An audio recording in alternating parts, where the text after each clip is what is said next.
Brigitte Lahaye, Sud Radio. C'est l'instant Sexy News. Bien d'idées Pleu, nous accueillons Ève Bertel. Bonjour Ève. Bonjour Brigitte.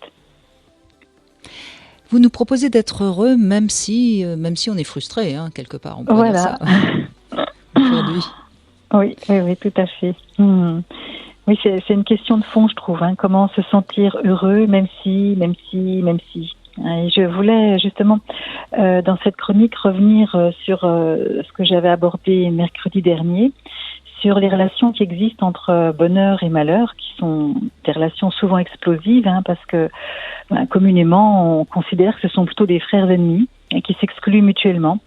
Je peux pas être heureuse, je peux pas être heureuse si dans ma vie, y a des choses qui me mettent à mal. Et c'est vrai que pour tout le monde, on préfère avoir une vie qui soit plutôt harmonieuse et agréable que difficile.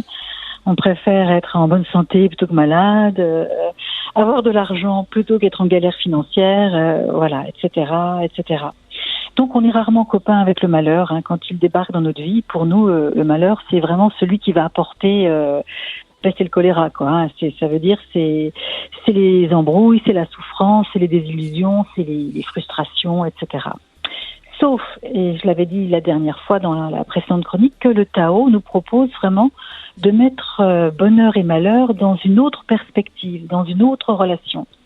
Il nous dit le bonheur marche au bras du malheur et le malheur couche au pied du bonheur. Et là, ça signifie qu'on n'aura pas l'un sans l'autre. Quels que soient nos efforts, on ne pourra jamais fermer notre porte aux expériences négatives, aux expériences douloureuses, aux frustrations, aux sentiments négatifs. On ne pourra pas, parce que bonheur et malheur voyagent dans le même bateau.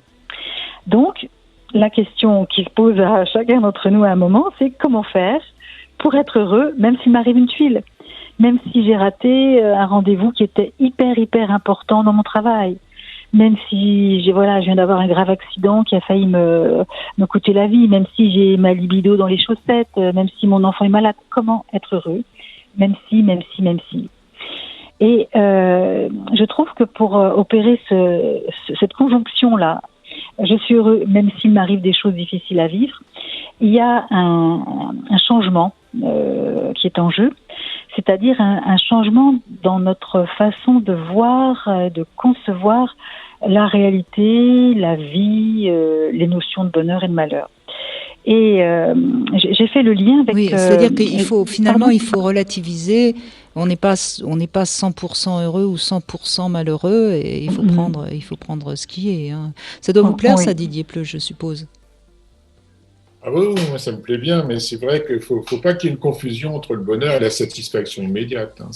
Le bonheur, ça peut être aussi l'hédonisme à moyen et long terme, c'est-à-dire qui inclut de la frustration, qui rejoint ce que l'on disait au niveau du taoïsme. Voilà, c'est ça. Voilà, c'est d'arriver à une sorte de conjonction entre deux choses qui paraissent de prime abord antagonistes. Et moi, il y a une comparaison qui m'aide beaucoup, justement, à faire ce lien dans ma vie de tous les jours. C'est d'imaginer qu'on aurait à passer comme d'une vision en 2 dimensions à une vision en 3 dimensions de la vie. Dans la 2 dimensions, l'objet qu'on regarde, il est perçu à travers exclusivement 2 dimensions, la longueur et la largeur.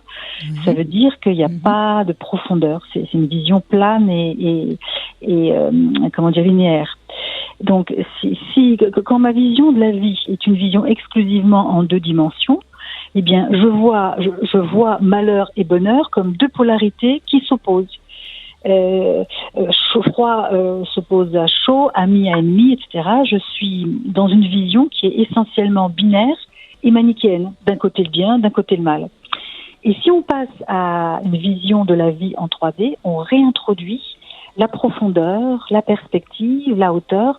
On réintroduit, pour moi, la profondeur psychologique, donc les nuances, donc la complexité, donc la subtilité. Et donc, l'enjeu, c'est d'arriver à nous extraire de cette habitude qu'on a de voir les choses de manière très simpliste, en étant seulement focalisé sur une polarité, au détriment de l'autre. Soit je vois tout en rose, soit tout est noir, soit c'est bon, soit c'est mauvais, soit j'aime pas. Et pour changer de regard, moi, il y a un petit travail que je fais qui m'aide beaucoup quand je suis un peu en difficulté. C'est un petit travail de visualisation où j'imagine 2 paquets, comme ça, 2 valises. Dans l'une, je mets les choses positives, dans l'autre, les choses négatives, hein, en gros, pour faire simple. J'imagine une corde, une passerelle entre ces 2 valises-là, et j'imagine que je m'élève au-dessus de ces 2 valises reliées par une corde, et que jusqu'à ce que ma vision embrasse ces 2 polarités. Et quand je fais ce petit travail-là, de m'élever autour, je sens à l'intérieur de moi qu'il y a quelque chose qui s'apaise et que je passe d'une vision qui sépare et qui oppose à une vision plus ample qui embrasse et qui me permet de voir les choses comme une totalité. La globalité finalement de notre existence en quelque sorte. Voilà, exactement. Exactement. Et c'est tout à fait ça. Très intéressant. Ouais. Et ça m'a, et du coup, je m'aide comme ça à me décentrer d'une polarité, de passer de l'une à l'autre, de regarder les 2 ensemble. Et plus on s'habitue à voir la vie avec ces 3 dimensions-là, je trouve que plus grandit à l'intérieur de nous un état d'esprit autre, beaucoup plus apaisé, beaucoup plus ouvert, plus créateur, et ça laisse l'espace à un autre état d'être, à un autre état de conscience. Et moi, je trouve que le bonheur, en fait, il est souvent à cet endroit-là. Quand on parvient à tenir ensemble dans nos mains 2 aspects, 2 dimensions qui, a priori, semblent opposées dans notre vie ou à l'intérieur de nous-mêmes. Quand on arrive à tenir dans sa main la dimension en nous qui est douce et la dimension qui est dure, la dimension qui est profonde et la dimension qui est frivole, hein, la générosité, la radinerie, les bonnes choses du quotidien et les choses pénibles de mon quotidien. Et en fait, c'est quand on passe de cette binarité qui en fait exclut, hein, c'est où il fait beau, où c'est un jour avec, où c'est un jour sans, hein. Où je suis de bonne humeur, où je suis de mauvaise humeur. C'est où, à et, qui inclut. Je suis heureux à ce moment-là. C'est tout à fait intéressant. Et vraiment, je conseille votre livre, Eve Bertel. Ça s'appelle Le bonheur d'aller vers soi. C'est aux éditions d'Hervy. Et c'est dans ce livre que vous retrouverez tout ce que nous raconte Eve Bertel et qui nous aide donc justement à prendre la vie dans son intégralité et ne pas tout le temps pester dès qu'il y a un petit caillou dans la chaussure. Comme on disait la semaine dernière. Brigitte Lahaie. Merci beaucoup, Eve Bertel. Merci à vous.